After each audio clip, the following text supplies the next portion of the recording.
Coming up on the programme tonight, protests over delays to private hire driver licences. We hear from a man who believes the stress it caused his father could have contributed to his death. The quality of life that my dad had up until his death was significantly worse because of that stress. Transport for London says it's taking steps to tackle the delays. Also on the programme, 17 nights of closure for the new Silvertown tunnel, which only opened in April. We'll have the details. Towering over the Thames, the replica Spanish tall ship sailing into London to tell the tale of Christopher Columbus's travels. And the reign of terror by a Harris hawk in Hertfordshire is over as he finds a new home.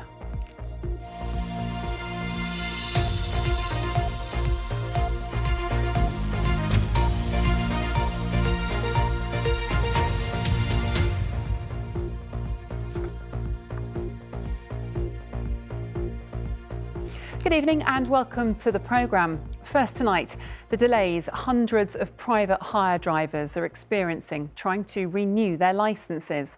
A trade union says the situation is causing lives to be torn apart. The family of one man, Robert Dale, agree. They believe the stress he was placed under when unsuccessfully applying to renew his licence contributed to his death from a heart attack. Transport for London say delays were caused by a cyber attack as well as new software, but they have increased staff numbers to reduce waiting times. Matt Graveling has the story. Remembering one of their own. Robert Dale was just 65 when he died of a heart attack. His death coming during a period of high stress as he tried and failed to renew his private hire licence. This peaceful protest was full of anger as Robert's fellow drivers spoke of similar experiences. This is unnecessary. We shouldn't be here. Changes to the way Transport for London renew licences led to long delays, with many drivers like Robert seeing their licence expire. 20 miles away, the picture on these placards sits on a cabinet in Robert's family home. It's very difficult to say whether the stress that he was put under is the exact reason my dad passed away. But one thing that I can say for certain, and the quality of life that my dad had up until his death was significantly worse because of that stress. Alex Marshall is president of the Independent Workers' Union of Great Britain, which represents hundreds of drivers who Alex says are having their lives torn apart by the delays. These guys have huge overheads. A lot of them are in rented cars. They have kind of short-term insurance. They have really high overheads, and these guys are living hand to mouth. What we want from TfL is we want equality between black cabs and private hire drivers. If a black cab completes his application and hands it in time, he's given a temporary licence so he spends no time off the road. In a statement, Transport for London said, "We apologise to any drivers who experienced issues that impacted our processing times following last year's cybersecurity incident.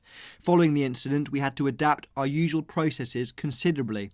We have taken a number of steps to mitigate the impact of these delays by recruiting and training additional staff and granting short-term private hire vehicle driver licences where appropriate." But the drivers here say they are yet to see any improvements. While I'm not working, the cost is piling up, and I had to borrow from bank from using my credit cards, and now I'm up to neck in the debt. A lot of dispute in family, stress. Even I've been asked for the child, if you don't get the job, we're going to be homeless. TfL said they are now issuing people temporary licences like they do with black cabs for emergency licences. What's your response to that? Well, they say that, but in reality, that hasn't materialized for every driver who is waiting. While every driver's situation is different, for Robert Dale, his job was to support his family. We've seen 2 months of emails to TfL, each one getting increasingly more desperate, until on the day he lost his licence, he wrote, "I cannot earn a living, pay my bills, or buy food to feed my family. You should be ashamed of yourself." 2 weeks later, Robert Dale died of a heart attack. His family wants to ensure no one else experiences their heartbreak and have written a letter to the Mayor of London, Sadiq Khan. We're not alone. Hundreds of drivers have experienced unacceptable delays to licence renewals While TfL claims to have increased capacity and introduced temporary licences, these so-called fixes are failing in practice. This is not just a procedural issue, it's a matter of livelihoods, mental health, and in our case, life and death. The Mayor's office has said they will be looking into this and responding as soon as possible. Matt Graveling, BBC London. The Silvertown tunnel opened to quite a fanfare in early April.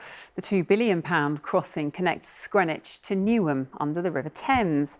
But it's been announced that it will close for 17 nights over the next 3 weeks, starting from this evening for maintenance work. Well, let's find out more from Barry Caffrey, who's at the tunnel for us this evening. Barry. Hi Victoria, yes, Transport for London say the reason for these closures are a mixture of general maintenance and also snagging issues. And the first overnight closure will take place tonight from 10 o'clock at night until 6 o'clock tomorrow morning. 17 dates in total, as you said, starting tonight, running up until the 22nd of June. Now, when the Silvertown tunnel is closed in the southbound direction only, as it will be tonight, buses will be diverted via the nearby Blackwall tunnel. The Silvertown tunnel will also be closed in a northbound direction only, or when it's closed in both directions. The buses there will terminate at Canning Town here on the north side of the river, or at North Greenwich over on the south side of the river, with passengers being advised to take a tube or the number 108 bus in order to continue their journey. Now, we know that the Silvertown tunnel only opened last month on the 7th of April, in fact, and the Mayor of London, Sir Sadiq Khan, telling us that it's another vital crossing linking the north and south of the river, linking Newham here on the north side with Greenwich over on the south side. The closures will be at different times, linking starting either at 10 o'clock or 11 o'clock at night, running through to either 5 or 6 in the morning. We have a full list of the timings and the closures on the BBC London website, but tonight's closure, Victoria, starting at 10 in a southbound direction only. OK, Barry, thank you for all that information. Lots more to come tonight, including from Hollywood to Brixton. Black Panther star Letitia Wright makes her directorial debut this weekend with a powerful film tackling London's knife crime. We'll find out what Londoners make of an exact replica of Christopher Columbus's ship, which is moored in St Catherine's docks throughout this week.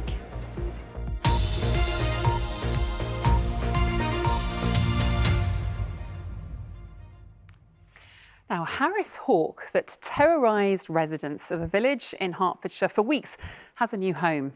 The bird was seen dive bombing about 50 people in Flamstead, and in one case, a man was taken to hospital.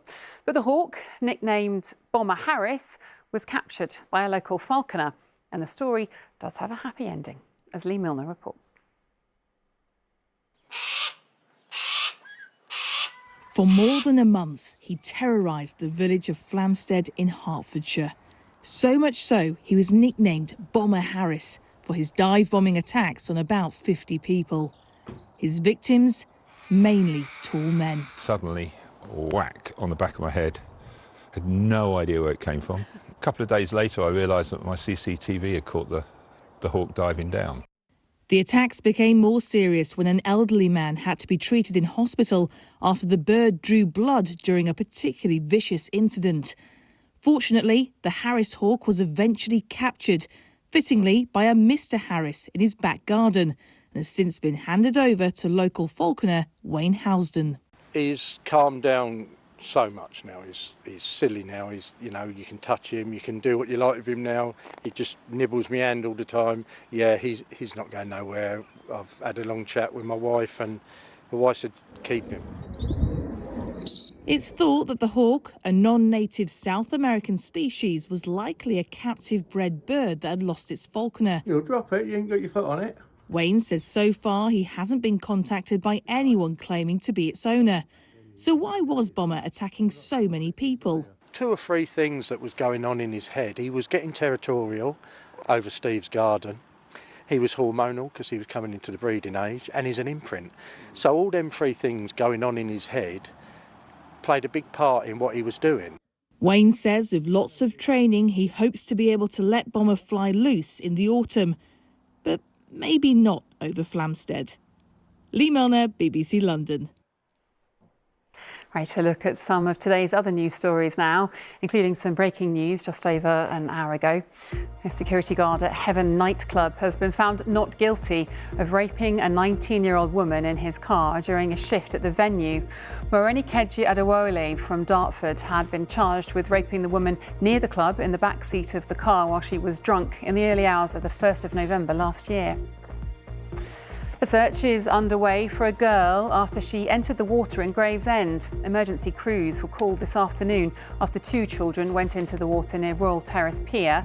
While a boy was retrieved and taken to hospital for treatment, efforts continue to locate the missing girl. British Transport Police say they're investigating reports a teenage boy has been injured in a racially aggravated assault at Hampstead Tube Station on Monday evening. Witnesses are being urged to come forward. Meanwhile, Jewish security charities have condemned the attack and are providing support to the alleged victim. And the NHS is urgently calling on O-negative blood donors to step forward as supplies run low. O-negative is the universal blood type, meaning it can be given to anyone, making it crucial in emergencies. The NHS Blood and Transplant Service say that more than 4,000 past O-negative donors in the capital haven't given blood in over a year.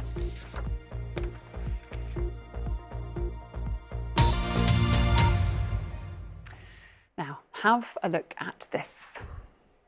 It is a sight that you don't see every day. A Spanish tall ship sailing through Tower Bridge along the River Thames.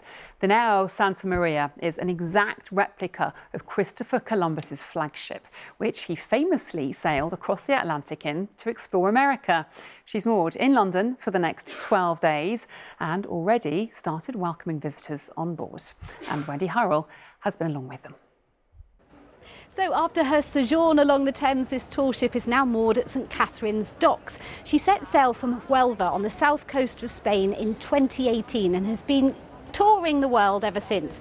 Now it's London's turn to get an insight into what life was like on board a 15th century ship. The Nao Santa Maria is a 93-foot museum ship, a replica of the one Christopher Columbus sailed upon, the first European to explore the Americas 525 years ago. It's one of those iconic things, isn't it? You know, everybody heard about Christopher Columbus and his 3 vessels, and then to be able to actually experience it, yeah, it's incredible and makes you think you're quite lucky, really, doesn't it, when you can jump on a plane? It's got 3 floors. I always thought it only had 2. What did they put under the ship? Treasure! Treasure! They found it. In spice form, that is. The vessel has an engine, fiberglass hull and other modern additions to her skeleton in order to safely navigate the seas. If you are able to dock this ship only by sails, I pay you $1 million. Tell me, were you on board when she came down the River Thames through Tower Bridge? Oh, How was it? Honestly, there is no words, no language to understand. You need to be aboard to feel that sensation. With crowded people, all the people looking at us, and we expecting just for the bridge opening. That's amazing. Life on board in 1492 was a lot less glamorous. Worms. What did they eat? Bread with worms. Rotten food, wasn't Soggy it? Bread with worms. Bread with worms? Would you like to eat that? No. They used to sleep on the thing and stuff. They used to sleep on the deck, didn't they? I mean, that must have been chilly. We've learned lots of surprising things, actually, just in terms of the quarters and how people would sleep, the fact that they had to eat rotten food regularly. I mean, that was like, wow, and you sort of think, well, how do they then cope with that, with people getting upset tummies and whatever else, which they must have got. For the children to be able to come and sort of put what they're learning in school and actually see it and have it tangible and kind of see what life would have been like, it just makes history so much more fun. It brings it to life, doesn't it? Yeah. Well, now Santa Maria is moored here in St Catherine's docks until June the 8th, a unique opportunity for some history in action. Wendy Hurrell, BBC London. Well, there's lots more to come tonight, including we'll have the details on Jack Draper's thrilling win in the second round of Roland Garros. And a remarkable story of football loyalty. Will Nightingale is set to be honoured by AFC Wimbledon after spending 2 decades with the club.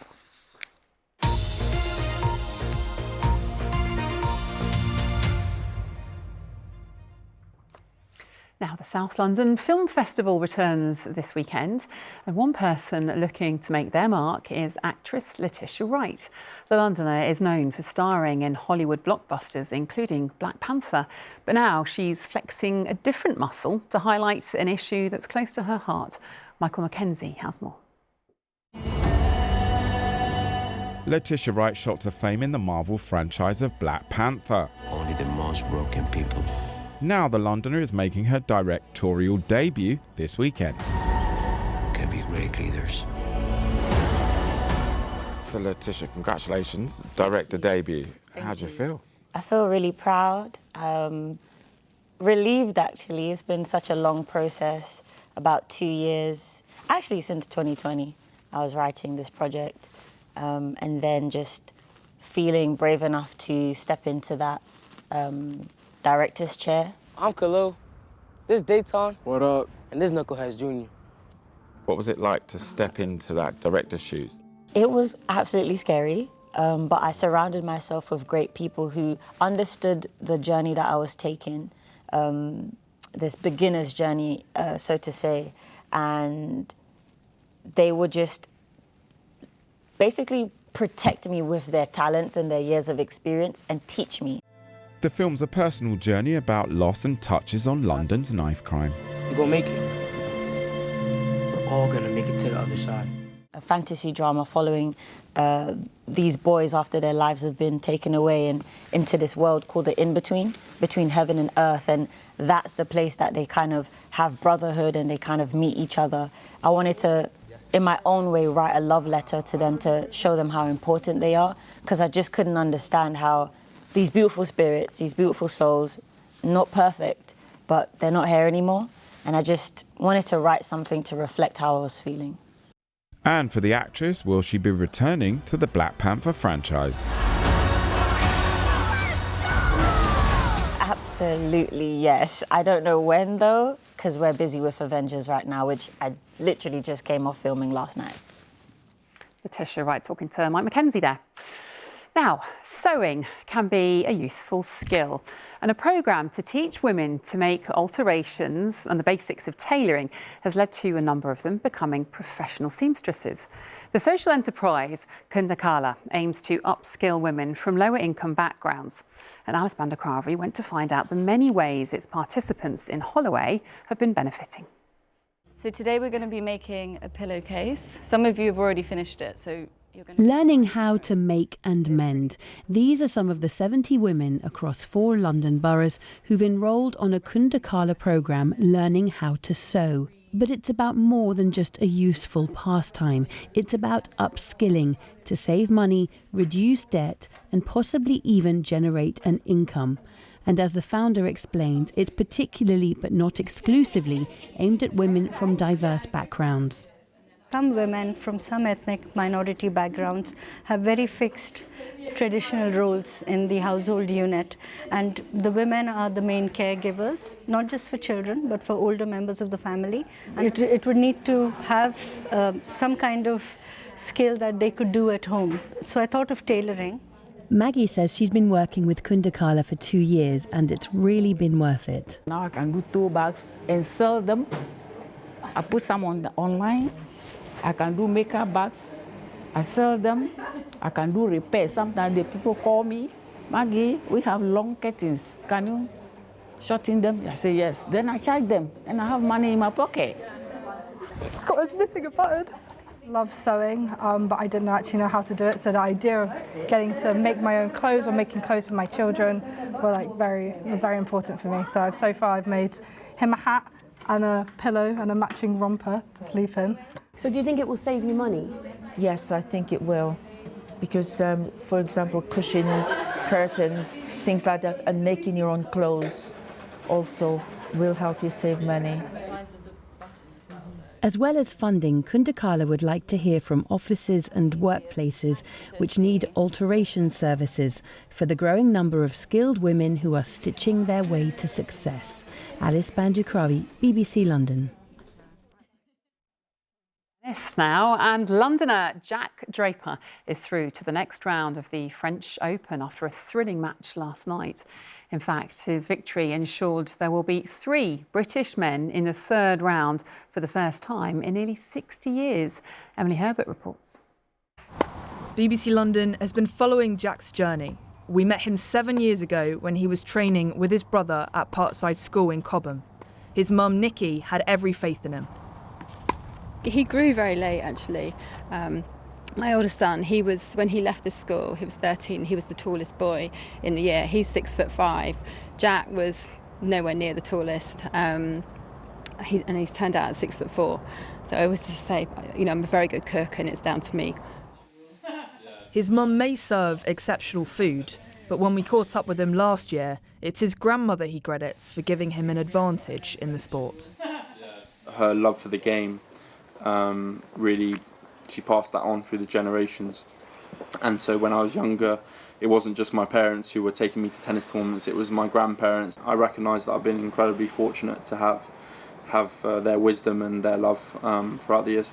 OK, it's time for a look at the weather, and Darren Betts here. And I was caught out yesterday because it was really muggy. Not quite so bad today, I don't think. Not quite so bad, but what we found over the last couple of days, Victoria, is it's just been warming up that little bit after it did turn cooler and a bit wetter for a while. But the weekend actually is looking pretty good.